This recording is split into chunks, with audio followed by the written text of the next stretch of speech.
Hello. Hey, Mike, how are you? I'm doing well. And yourself?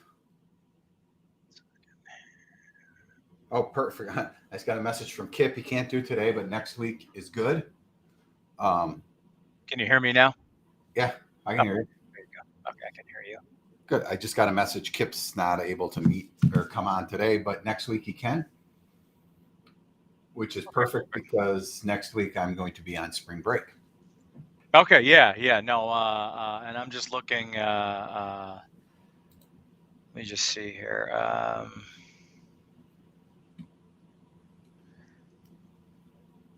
Next week I will not be available. I've got a meeting with a potential customer or an existing customer in this area. Oh, okay. Well, then we'll Um, just skip a week. yeah, fine. We're not missing. I think this will be good, but it's pretty quiet out there. Um, But back to the old days of lumber. I mean, but if you look at a chart, it looks anything but quiet. Yeah. No, I think I've got a bevy of stuff here with housing, with interest rates. There is stuff to kind of fixate on with lumber, but we're just kind of back to the old way of doing lumber. Yeah. It, it we're pretty close to balance right now of supply and demand. Is what it kind of feels Yeah, like. yeah. Um, Um, are we a go? I'll share my screen here. yeah, let's kick it off. Go ahead. Okay. Hello, everybody. Hello, Mike. Hello, hello. There we go. Let's Say see. hello. You got to share your screen. Yeah, hang on a second. Okay, There you here go. we go.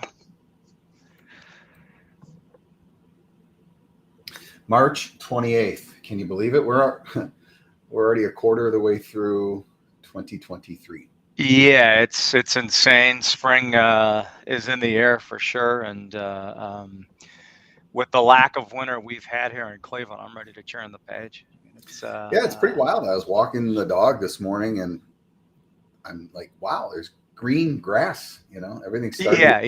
yeah. No, we've got flowers. We've had daffodils, tulip flowers, the bud sticking above the ground for literally the last 5 weeks now, where they kind of popped because of the warm weather, and you're finally they're going to start to bloom here in the next week to 2 weeks. But it's just been this torturous lead up to spring here, so just I'm done with snow. If I Yeah, can't ski in it, I'm done with snow. exactly.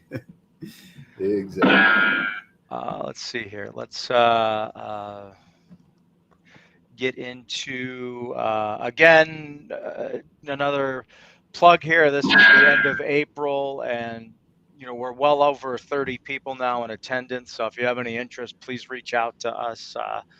We're more than happy to discuss this. Again, this management seminar we're going to put on, Alex Mead at Stone and myself, is going to be geared more toward the intermediate to advanced when it comes to lumber trading. So if you have any interest, please reach out, and we'll shift into the normal stuff. Away we go. All So right, let's do it. big picture stuff. I mean, the one that jumps out at me is the purple line, which is the 10-year notes, and what a difference 2 weeks makes. From the last time I did the show, March 14th to now, how much has changed in the last 2 weeks with the Fed posturing, kind of saying rates have to go higher for longer to be in a position we're at right now. It's pretty amazing that equities have had some volatility, um, but really have bottomed since the end of February and have tried to stair step higher, climb the wall of worry. Interest rates have been all over the map and highly confused, to say the least. And we'll kind of delve into the details of what lies ahead there. Um, if anybody wants this, let me know. I thought I found this on LinkedIn, and this is from 1875 by a guy named Samuel Benner, and he just kind of it's some kind of uh, uh, systematic plot of what years are good years, what years are bad years, and when you look at when this kind of he basically it's tried and true where it's amazing. The bad years have projected the Great Depression. You call the highs of 1999. He called the collapse into 2006. It's just kind of funny how this has been plotted out and how this has worked over the course of the history dating back since 1875. So if anybody wants this, this is kind of fun to look at. But Think about what that guy was doing. He's looking 150 years into the future. yeah, yeah. I mean, that would be like us standing here today and saying, okay, in 2175. Right, right, right. Right. No, yeah, it's amazing when you put it that way. It's pretty amazing. So I thought this was interesting to look at, and I love looking at this historical stuff. And this one jumped out at me. So kind of shift into another, like kind of the U.S. dollar's been on a downtrend. Obviously, that's been good for gold, good for copper. Crude's attempting to get off the mat here, but again, a lower U.S. dollar index should be beneficial for commodities, but commodities are kind of on the fence. And how much do we follow the dollar versus how much do we follow recessionary interest rate fears? And they're kind of towing the line between the two. Kind of 1 month winners, and obviously the one that jumps out is Bitcoin. So with all the banking issues, you continue to see Bitcoin hold its own here, up over 28,000 at this high water mark, coming off the lows at 14,000. Apparently people are putting their money in oats and milk, which is good.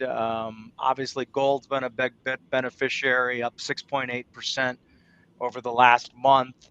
NASDAQ, which I find interesting, is up almost 4%. And this one confounds me that if money costs more, the most capital intensive sector out there, which, the burn rate for technology is pretty high.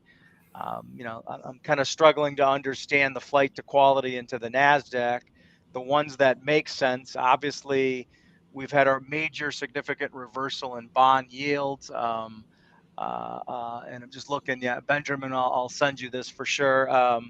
But this makes sense. If interest rates are going to come back down, and we'll kind of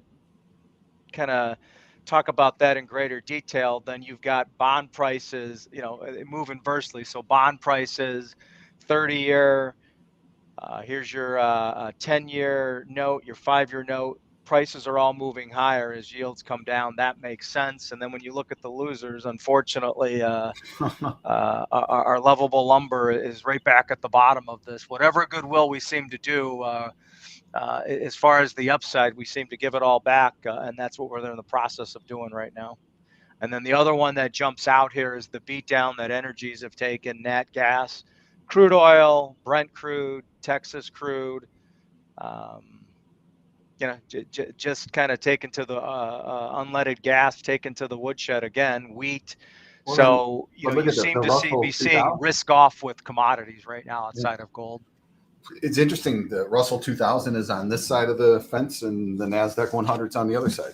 Yeah. No, it's again, I don't, this rotation, secular rotation out of Russell into the NASDAQ has got me perplexed, where I don't understand it from a interest rate standpoint. But so literally 2 weeks ago, Fed Chair Powell was testifying in front of Congress, the Senate, going to have interest rates higher than previously anticipated for longer.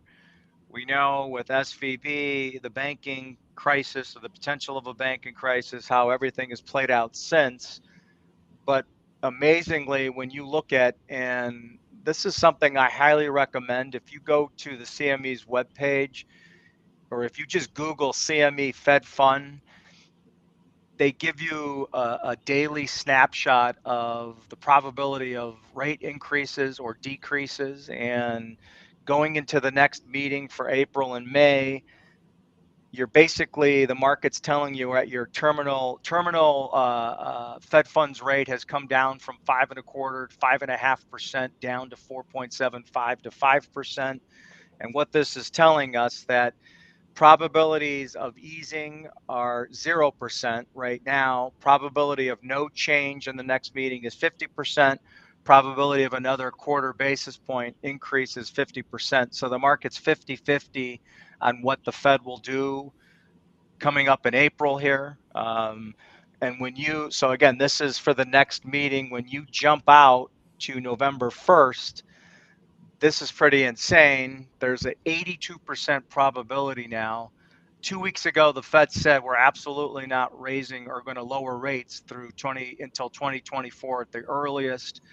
Now the market is building in, or Fed fund futures are building in the probability of an 82% chance that they ease rates by November. And when you look at, if you look at July, August, September, 2 weeks ago, there was a 0% probability. Those probabilities are up over 30%, 50%, where, the market is questioning the Fed's logic here, and is projecting that we're going to see, but by the time you get into the end of this year, you could be back down a half to a 3/4 of a basis point, which is just insane. We're racing rates to the upside to race them back to the downside. But I get it from, if you look at this through the lens of what's happening with the banks. Yeah. Part of the issue at these banks was interest rates went up and they were holding bonds and they're taking massive losses. So that's still a possibility. And if the banks continue to falter the way they will, there's no way the Fed can raise rates. No, I think it's interesting that 2 weeks ago, inflation was inflation and jobs were the two main kind of things the Fed was focused on, and now all of a sudden those seem to have been pushed to the back burner, and banking contagion has obviously come to the forefront. And here we are that, we're expecting there's an 82% probability that rates come down at some point this year versus 2 weeks ago when the Fed said 100% certain we're not going to lower rates. So Goldman Sachs has lowered their terminal velocity of Fed funds rate. So March 8th, they had Fed funds pegged out at about 5.6%. March 15th, it was down to 4.58%. March 23rd, it's 4.86. And so basically what Goldman is saying is we're there. We're at Fed funds terminal velocity rate. Now it's just a question of, do we stay here, or does the Fed magically start to lower rates? And the implications of lowering rates now, and that kind of jumps into this. So this is the yield curve inversion, and this basically is looking at, this one looks at a 10-year minus a 3-year yield curve differential. And so this next one, and I'll kind of what you're looking at here, this one looks at a 2-year, this one is a Fed funds minus the 2-year notes. And so you have an inverted price structure or an inverted yield curve structure. And so kind of the whole idea that we've reached terminal velocity here is highly suggestive that because you have this inversion playing out, every time we've had inversion to this degree, that this steepness of inversion, it's predicted a recession. So this is telling us, if history is any type of barometer, here is COVID, here's the great financial crisis of 2008, here's the dot-com bubble, and then the ensuing recession coming out of the Gulf War, 1982. Every other time the interest rates have inverted like this, they've predicted a recession, and that's what this is telling us right now. And so this is what the Fed is fixating on, is the probability, which seems to be increasing significantly, of going into a recession. And that's kind of this next one kind of shows you the same exact thing. Every time we've touched this line, you've gone into a recession. So is this time different, or do you take this as the gospel that no, this is clearly a case that we're going into a recession, and that's why the Fed is going to take their foot off the gas pedal, because all of the economic numbers are suggesting that you're going to see significant growth, moderate to significant deceleration of growth, and that's what you're witnessing. So that's another barometer with that lowering of the Fed funds terminal velocity, and the idea that rates could actually be reduced later this year, because we are headed into a recession and economic growth is a lot slower than what they were forecasting. So something to watch. But that's, like, again, if you're just a visual person like I am, this tells you that we are going into a recession. If you're a believer of history, we're going into a recession. And it's kind of what the goal is. Not Yeah, necessarily recession, but you want to be driving towards recession right now. That's what the Fed is So this kind of, here's the 10-year note, 3.56, and I'm going to show this. Here's 30-year mortgage rates at 6.5%. I mean, the vacillation of rates from, again, the beginning of February, you were at 6%. You spiked back up over 7%. The low water mark, you've been down to about a 6.35%. You're back at 6.5%. I mean, just the significant volatility in such a short amount of time in interest rates is pretty amazing. And it's really, to visualize this with the 2-year note. Again, 2-year notes, literally, this is 2 weeks ago. 2-year notes were just under 5%. Yield 5%. I mean, this is risk-free return at 5% for a 2-year treasury. You could go buy it from the government, treasurydirect.gov. Today, you're about a basis point lower. I mean, just look at that fall off a cliff volatility with the banking crisis. And now, I mean, you had gotten back down to just over 3.75%. I mean, to have this kind of volatility in the short end of the yield curve it is pretty historical. It's pretty amazing to watch the volatility. So kind of my takeaway with all of this is I'm personally losing confidence in the Fed that they have any clue of what they're doing right now and what they fixate on, because if they fixate on the wrong thing, that you're getting a market that is pretty uncomfortable with the direction the Fed is trending in right now. And to see this kind of volatility play out in the yield curve and treasuries is pretty staggering and pretty it's mesmerizing to watch. But the way that rates have come off dramatically is probably another good indicator that the market feels we're headed into a recession. Well, and the Fed may have accomplished its goal. Yeah. Unfortunately, they have the data they have is historical, so they're kind of always looking in the rearview mirror. So hopefully this data comes through and allows them to feel comfortable holding off on rates.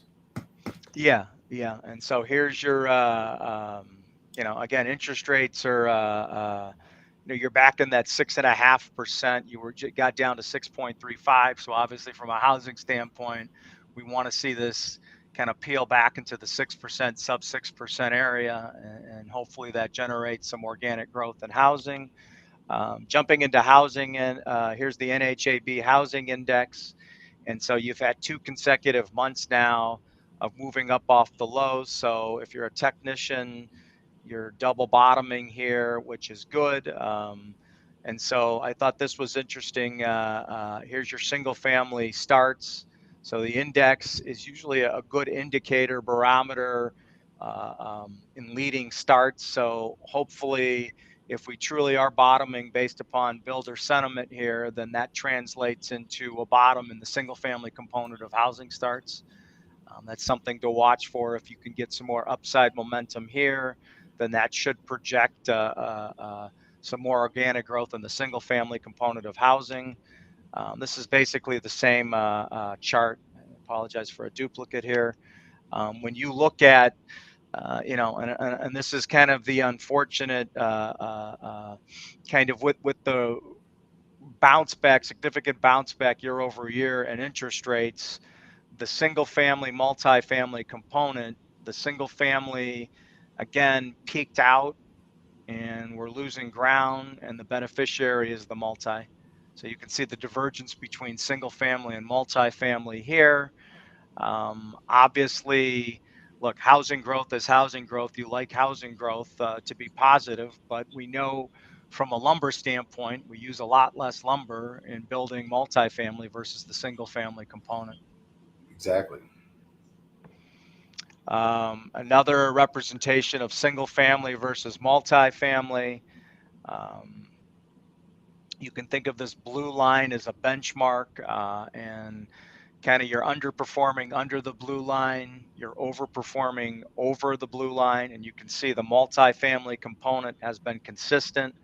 There's been at least sideways to positive growth, where since peaking out kind of last spring of last year, the single family continues to underperform. So again, you're taking business here, gaining business here. And again, to really project housing starts, significant growth in housing starts, we all know that where there's a shortage of homes, we need more homes. But to really get back into that 1.5, 1.4 and a half, 1.5 something plus, this has got to bottom. This has got to inch back up toward the blue line, the benchmark line. And I was reading this morning, the home prices are, coming off. Yeah, and I forgot to add Case Shiller, but yeah, that's what Case Shiller was suggesting. That what I found interesting about it seemed as though the home prices were staying kind of firm or holding in areas where there wasn't that much new construction. So my read on that is the people that have the capacity to lower their price a lot easier would be new construction homes. Yeah. As opposed to if you are in your existing home, your interest in lowering your price is probably pretty low. Yeah, I mean, again, Mike, it's one of those things. If you're an existing home seller, do you have to move? And the answer is that the shortage of existing homes is probably a good indication that you're going to put your house up on the market if you have to move. You're going to upgrade, you're going to vertically move, you're moving cities, changing jobs, or you're going to pay cash and you don't care. Yep. But I think that's a very small percent of existing home sellers, and that you've got an extremely historically low rate where you're sub 3.5%. I think something like 85% of existing mortgages are sub 3.5%. So if home price are still, you're still up 20% since the start of the pandemic. Conservatively, you're still up 15, 20, upwards of 30% off the lows since the beginning of the pandemic, and you have a higher mortgage payment. There better be a pretty good reason to change homes. That vertical move becomes a lot less vertical from what you have to what you would go into. Building materials order growth. You can see we're kind of, so this is a 3-month average, and you can see how, we're finally seeing negative building material growth, which makes sense given the state of housing right now.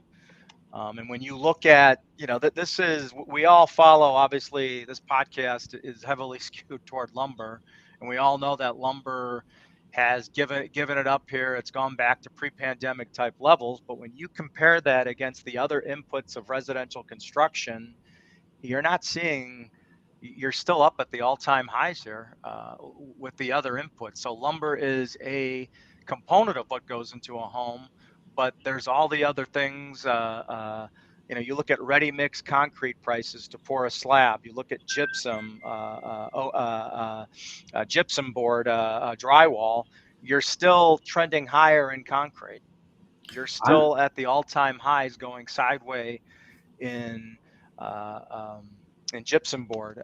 When you look at, even though your trucking, your freight transportation prices, yeah, they've peaked, but they're nowhere near where they were to start 2020. So when we go back and look at lumber, we know that we're back to pre-pandemic type price levels with lumber, but that's really the only building input that's seen that dramatic pullback.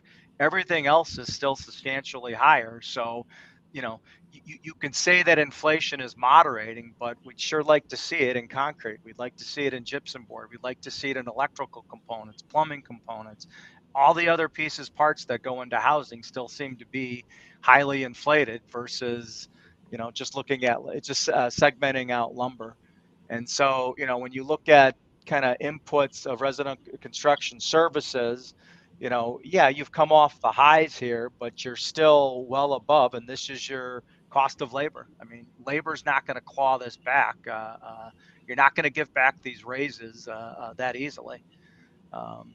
And so, the one thing that jumped out to me, there's a large sawmill that uniformly raised their freight rates this week on the CN, and I think they're going to do it with CP. Their freight rates are up $5 to $20 a thousand effective this Monday. So I think that's interesting when you see transportation prices still moderating, going higher. When it comes to trucking, when it comes to rail car delivery, it's interesting that, with lumber being down substantially, with unleaded gas, diesel prices coming off their highs, it's pretty interesting that the railroads are passing along price increases. And in turn, at least one sawmill is passing along those increases to their customers, where freight is. So the reason I'm bringing this up, freight, we assume freight to Chicago, Prince George to Chicago is about a 103 to 105. The sawmill that raised their rates on Monday is up to 108 now. In certain areas, they're up $20 a thousand week over week on their freight prices. And I find this interesting because when you look at ocean containers, you've crashed back down to basically pre-pandemic levels. So it's interesting that the railroads, which are questionably run as far as kind of the logistics and the railroad issues we've had over the last 2 to 3 years, they have no problem still claiming that inflation is in full effect for them and raising their rates. Where you're not seeing this, you're seeing just the opposite in ocean containers right now. So again, I don't want to. I know that there are other significant parts to this, but you think about Euro's not shipped by rail. Euro's shipped by a vessel container coming across the ocean. This bodes well that the idea you're still going to have a glut of euro come into this country, especially with freight rates coming down, versus the idea that for some reason rail rates continue to go higher. I'm all ears with this if somebody's got a logical explanation for it. You talked about the concrete factor. I'm definitely keeping my eye on concrete prices because I think that they will pull up lumber prices. And when you consider how concrete is moved, how it's made and how it's moved, it's very susceptible to shocks in inflation. And it also doesn't have it's hard to say, oh, concrete prices in Southern California are dropping. Let's just move that concrete up to, Cleveland, Ohio. You don't move concrete that far. Yeah, no. And that's where, that's a good point. And there was another chart I didn't have. There's a geographical breakout of concrete prices, and they're really geographically, there's no reprieve anywhere geographically in the United States. The world. They're all, and that's a good point by Bob. Did a settlement with the union, these costs get, do they pass on the labor costs and maybe that's exactly what they're doing. The fact that they've got inflation with their wages, they have to pay a higher working wage to their employees. Maybe they are just passing that on directly. Yep, sure. It's a good point. And so when we jump into lumber now, March expiration at and this is March, this should be 347, not 447. But effective, we are at the point where we're going to add that $100 bill here as May Legacy goes off the board here. But we're just going nowhere fast. We're back again. Lumber shows we're back into the pre-pandemic levels, and all rallies here attempt to get up off the floor just isn't sustainable without underlying demand to support those higher numbers. The market is probably closer to equilibrium, but I think we're still in an oversupplied situation with prompt wood. And until you can get cash prices to follow futures, we get these rallies in futures, we give it all back, we get these rallies, we give it all back, we get a rally, we give it all back, and we're in this rinse and repeat cycle until you take the prompt wood out of the equation and until you can prove that you can sustain higher prices in futures with higher prices in cash. Until the demand component is willing to chase and support higher prices, to me, it's as simple as that. It's a function of timing. It's not a function of price. That time heals all wounds, and you have to get rid of the prompt wood on the market. And maybe that's kind of 2/3 of the country or greater truly getting spring and engaging in their spring style, type churns to clean up the glut of wood at the sawmill level and at the reload level. But until that happens, I think all rallies in this market are going to continue to be sold. And you do that until the market proves that you can have the convergence take place between cash and futures at higher numbers. Because right now, we get the attempted breakout in futures to the upside. We build to too big of a premium. Cash attempts to rally. It struggles to do so. And then it just gravity catches up with futures and drags it right back down into physical cash. And that's exactly what we're seeing. May today, May legacy is 382.40. The mini May is 490. So we're just seeing when you look at here's the May mini chart. You're just stuck. And then I'll come back to the spreads here, but seasonality wise, here's daily continuation futures. This is the legacy. So yeah, I mean, throw out the last 3 years, and you're kind of back into where we were pre-COVID. Same thing. Here's and so from here on out, we're going to update all of our basis stuff to reflect the mini contract. Good. We're just going to add $105, and that will be adjusted as needed. But right now, we're going to use $105 freight to reflect the new truck-based contract. So when we look at, there was one chart I was gonna. I apologize.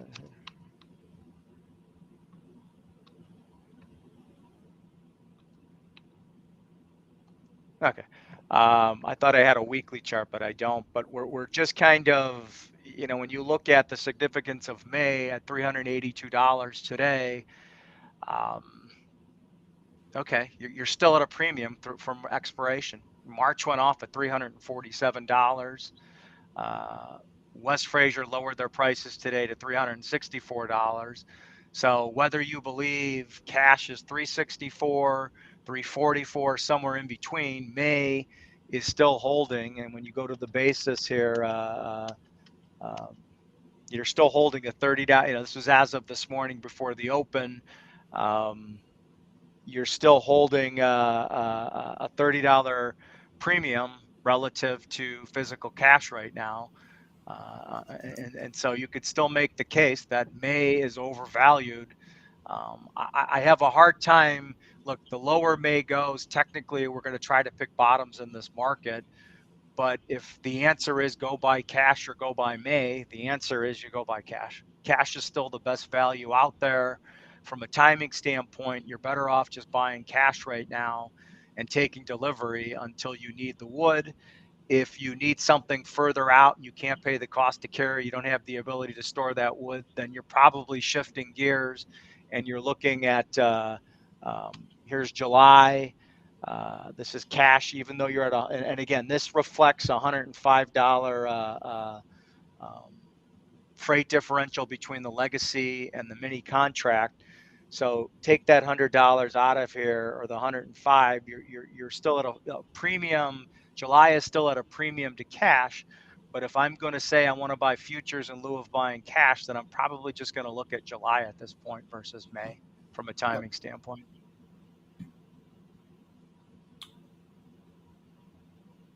Yeah, and I'm just looking at Bob's commentary. Euro shipped via break bulk, so container rates are irrelevant. That's that's a good question. I don't know. You would probably know that better than me, Bob. But we'll come to open interest here. So the forward curve, and again, this is reflective as of yesterday's close. Here's May, July, September, November. Obviously, there's not a lot of liquidity. September is starting to see a build in liquidity. But if I look at this forward curve, I'm going to look at cash, which is down here versus May, and then I'm just going to springboard over and look at July, September if I'm going to accumulate from a forward standpoint. Better days are ahead. That's what this curve is telling you with the cost to carry structure. But this is a bear market structure. This tells you that there's a glut of physical wood on the market where people are being good deal to death with physical cash right now. Good deal to death. Yeah.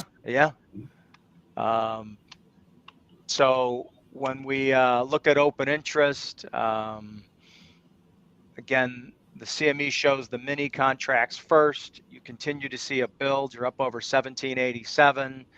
There's still 1,400 legacy contracts that either have to be liquidated or rolled into the mini by May 15th. Just a reminder that May 15th, this is the last legacy contract. This is gone one way or the other. These May contracts are gone on May 15th. They're either getting rolled into the new mini contract or they're getting liquidated. So there's still a lot of contracts that have to be dealt with. But starting May 15th, starting May 16th, this is the only game in town. Like it or not, if you're going to trade futures, look at futures. You're only going to be doing it truck based.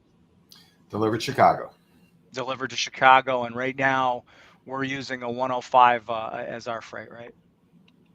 And so when we look at the CFTC commitment of trader numbers, again, we're caught up now. The CFT is officially caught up. This is as of March 21st. I mean, you see the massive decrease in the managed money shorts down 533. Again, this is reflective. If I want to see this visually on a chart, I'll go back to, we'll talk about the spreads too. But when you look at the May, this is that CFTC commodity fund short liquidation right here. Yep. It was a head fake. There was no doubt in there. Had we had those numbers earlier, we could have probably saw that a little better. But 500 contracts coming out in probably 4 or 5 days there. That's what that rally was. Yeah, no, absolutely. And when we talk about here's the May mini, and we'll look at the CFTC numbers. They're segmented out now with the mini contract. But I want to talk about the spread. So this May-July spread is a negative 1640 last now. It attempted to come in. This shows that it came into a -6. It really only traded -7, -720, -760 on light volume. But if we're going to see a repeat of January, March, May, we're at -15 right now. Well, if you're a believer in the last two expirations that we're going nowhere fast, that the convergence is going to take place with the fallback in futures down to cash, this March-May spread, here you are, what is today? So this would be January 28th. You were at about a -19, kind of went sideways before you ultimately collapsed to negative. I mean, there was volume traded at -65 to -75. So this is a harbinger of what potentially is to come. If the structure doesn't change, then could you see a similar repeat of March, May? And then here's the Jan March as well. Now this is Jan March legacy, where same kind of thing. You ultimately gave it back and then collapsed. So, until proven otherwise, why doesn't this happen in the May, July? So going back to May, July, you're -15. If cash can't stabilize and find a bottom here with futures trading at this premium, if futures is going to collapse back into physical cash is going to have a very difficult time not going lower at this point. pure and simple. The futures is calling out cash right now. The last 3 days have been miserable for futures longs, in that tried to hold that premium. Cash again is stumbling around, can't get out of its own way, and if cash can't go higher on these rallies in futures, you're going nowhere fast. Futures collapses back in to physical cash and is going to put pressure on physical cash, where it's not going to surprise me without more curtailments to see cash, at least 4-inch, start to come back off and start to see negative chunks come off with print. Yeah, the futures rallies have generally shown post haste that it was the funds covering their short positions. Well, not only which they that, made money on. and so okay, this is as of the 21st. When we had the massive rally back at the end of, making people nauseous here, but I think it helps to visualize this. When you had this rally back in January, the funds basically had all-time shorts on the books. They were up short around 1,700 contracts.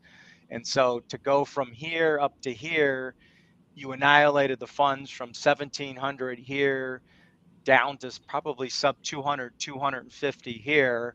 So you had a rally from $360, $365 up to $530. Well, here's your rally, but the funds never had, we know that they came back in on the short side, but they never built out this massive net short position. So you had less funds to stop out here. And with the funds now, CFTC numbers showing that the funds are probably under 500 contracts now.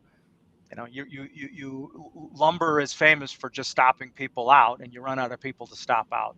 So with the lack of funds here, unless you're going to see new funds selling, which is an extreme possibility watching crude oil, because you are seeing interest with the funds to sell some other physical commodities now.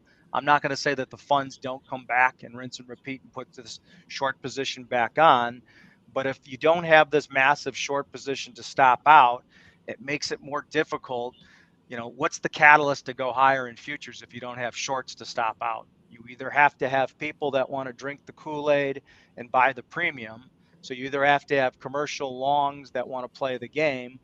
But as the funds got stopped out, commodity or commercial longs took profits. You had light commercial interest to sell this market. So you just, do you have people to stop out to generate another technical move to the upside? Well, Greg, what about the 776 longs? Yeah. Long. I mean, I think those generally, but those generally have less flexibility with their timing. A fund can be out. Okay, we're getting out right now. And that's probably, Mike, what you're seeing on this, the last 3 days, you're probably taking out the weak-handed longs in this segment right now. You're just getting bludgeoned to death being long futures at a premium to cash. Yeah, but yesterday, it was a down day, and we picked up open interest in the legacy contract. Right. So, I mean, these funds could be jumping back in. Yeah. No, I mean, at this point, they've done it 2 times. Why wouldn't they do it a third time? Especially if economically, if the economic fundamentals are negative. And again, my thoughts are the last 2 times the funds got short, it had everything to do with interest rates moving back to the upside. As interest rates moved lower, they liquidated those positions. But if you are seeing recessionary signs, negative signs of the economy slowing, housing slowing, then that could be a catalyst enough for the funds to come back in. Maybe the third time is the charm, and they come right back into these short positions. So here's the legacy CFTC numbers. Here's the mini, the truck-based contract CFTC numbers. So you see that there's a bigger concentration.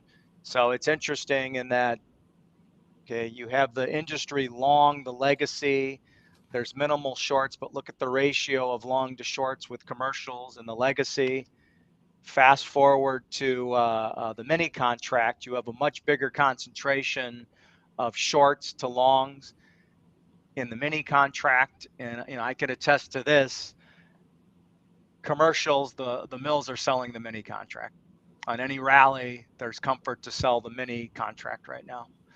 And then you are seeing managed money start to filter in, where last week that convergence spread, and I'm gonna let me see if I can. I can't show it graphically, but I'm going to pull this up. So I obviously I'm a big fan of this convergence spread. This May here. So if you see this May No, we're versus not seeing it. May. Oh, I'm sorry. Hang on one second here. Let me reshare this here.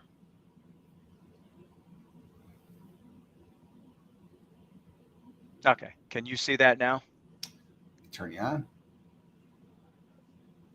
Sure. Okay. So see the LBRK : LBSK. This Yep. is the May convergence spread. And so this is taking the 4 mini Mays versus 1 legacy May. The differential right now is a 107.90. So this is saying from a freight standpoint, the differential is a 107.90. We think it, fair market value is a 103 to 105. This spread so 2 weeks ago, or I'm sorry, about a month ago, this spread traded out to 120 over. And that was the impact of the Rogers longs rolling their long legacy position into the May legacy mini. I'm sorry, they were rolling their long legacy into the mini May, and that pushed that spread out to 120. Last week, this spread collapsed into 92.60. That was a commodity fund short, moving their legacy May into the mini May. And so for whatever reason, can you see, does this show back up, Mike? Is the CFTC numbers back up? Correct. Yep. So I don't know why. I don't have a good rationale, but see this other reportable long, 801? Rogers Fund does not show up in managed money. They show up in the other reportables. So the Rogers Fund has moved 100% of their position, their long position, into mini futures now.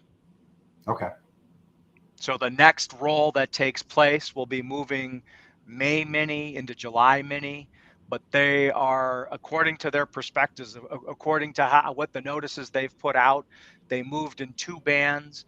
Their May legacy longs in 2 bands to the mini. They're 100% allocated in the mini contract right now.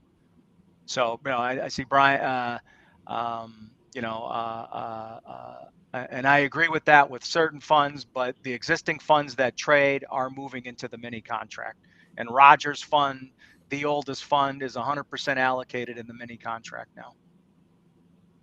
I just want to jump in real quick. I'm going to share rchart.com. This is the legacy contract daily nearby.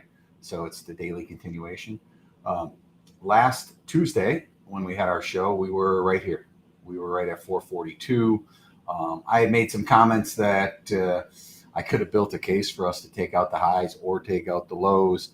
I was very wishy-washy, and the old trader adage of don't diddle in the middle.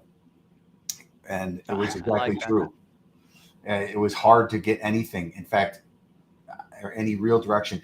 My inclination at that point was we were going to go higher because it just made sense to me we were going to have some curtailments. Well, the curtailments didn't happen. And then, as you can see, we've kind of fallen off here. What I want to point out now is, at the price point where we're at, your downside becomes less and less, and your upside actually, gets better and better. So I'm not bullish by any stretch of the imagination, but I would be a very cautious short down here. Yeah, and I would agree with that, Mike. And I think as far as more curtailments, one of the big issues in looking for curtailments, if you're an integrated sawmill, to me, this is market share grab 101. If I'm an integrated sawmill and I have exposure down south versus the non-integrated mills, the one-trick ponies that are pure dimensional players in SPF, I want your market share. So you go ahead and stack your wood. I'm going to sit there and curtail last. I want you to curtail. I want to drive you out of business. I want to take your market share, pure and simple. I have staying power, especially if I'm making money down south right now. I can use that as leverage. I can use that to subsidize my SPF. SPF curtailments are a function probably when you look at the integrated mills, they're less a function of returns. They're more a function of log availability, kind of the underlying issues we've talked about time and time again in BC. It's probably the inability to get logs in a meaningful way. If I'm an integrated sawmill, I'm less likely to curtail if I'm making money down south. It's the non-integrated sawmills, and I'm not going to name names, but if I'm looking in the east or if I'm looking in the west, for those that are going to curtail next, it's the non-integrated, it's the one-trick ponies that are pure dimensional players. Those are the guys that are going to curtail next, because you're going to get to the point where you don't build sawmills to produce wood and stack the wood. How much wood are you going to stack? The ridiculous putting lines in the sand. Let's put let's put a floor price. Floors become ceilings in this industry, and those are the ones that I'm watching. Those that are stacking wood, hoping for better times. We all know that hope's a terrible strategy in running a sawmill. This is true. All right, we've been at it 50 minutes here. Let's wrap up. Next week, no show. I'm going to be on spring break, and Greg's going to be out of the office. So next week, no show. That puts us the 14th. So yeah, we'll looking see forward everybody to it. on the 14th. Any questions though between now and then? Please reach out to Greg. Reach out to myself. I know one gentleman, Benjamin, wanted the slide deck. Anyone else? Reach out and we'll get the slide deck to you. Greg, thank you as always for all that great information. There's a lot going on, and I feel like there's just bubbly stuff outside of our normal bubble or normal scope that we really need to keep an eye on. The concrete prices, the interest rates, the interest rates caused by the bank situation. And then of course the curtailment. These are things you just can't see coming down the pipe. So keep your finger on the pulse is what we're saying. Yeah, absolutely. I appreciate it, Mike. Thanks, everybody. Take care.